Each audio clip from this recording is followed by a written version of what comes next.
성폭행 의혹을 받고 있는 심학봉 의원이 어젯밤 극비리에 경찰의 조사를 받았습니다. 경찰은 심 의원의 혐의점을 발견하지 못했다면서 통상적인 절차보다 빠르게 혐의 없음으로 사건을 검찰에 송치할 예정입니다. 네, 조사부터 검찰 송치까지 현역 국회의원의 편의를 봐주는 것 아닌가 하는 비난이 일고 있습니다. 취재기자 연결해서 속보 들어보겠습니다. 이윤재 기자. 네, 대구지방경찰청입니다. 네, 일단 심학봉 의원 어젯밤에 경찰의 조사를 받고 돌아갔다고요?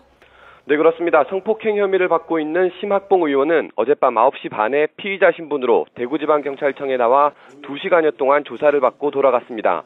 심 의원은 지난달 13일 대구의 한 호텔에서 알고 지내던 40대 여성 A씨를 불러 성폭행한 혐의를 받고 있습니다. A씨는 지난달 24일 경찰에 성폭행 사실을 신고했는데요.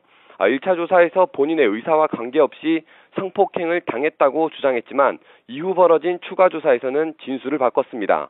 심 의원과 성관계한 것은 맞지만 온 힘을 다해 성폭행을 피하려고 하지 않았다고 말하면서 사실상 성폭행이 아니라고 진술을 뒤집은 겁니다. 그러면서 경찰은 심 의원이 1차 조사 이후 A씨를 불러 회유나 협박, 합의를 시도했는지를 집중적으로 추궁했습니다. 심 의원은 경찰 조사에서 A씨를 성폭행한 사실이 없고 A씨가 신고한 24일 이후 회유나 협박을 한 적은 없었다고 주장한 것으로 알려졌습니다.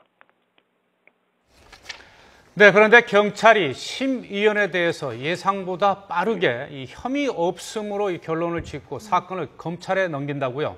그렇습니다. 경찰은 어제 심 의원에 대한 소환 조사를 끝으로 사실상 수사를 마무리 지었는데요. 혐의 없음으로 내일 검찰에 사건을 송치할 계획입니다.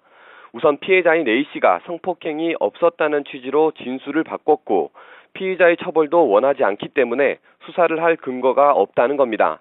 하지만 이런 경찰의 태도에 현역 국회의원을 감싸고 있는 것 아니냐는 지적이 나오고 있습니다. 대구지방경찰청은 국회의원이라고 해서 통상의 절차를 벗어나서 조사할 수는 없다고 강조했지만 심 의원에 대한 조사는 일반적인 업무 시간대를 벗어난 밤 9시 반부터 11시 반까지 비공개로 진행했습니다. 경찰은 혐의가 분명하게 드러나지 않았기 때문에 경찰 소환 일정을 공개할 수 없다고 했지만 성폭행 혐의로 사건이 접수됐고 피의자 신분으로 소환했던 것만큼 경찰이 현직 국회의원의 편의를 봐줬다는 비난을 피하기 어려울 것으로 보입니다. 지금까지 대구지방경찰청에서 YTN 이윤재입니다.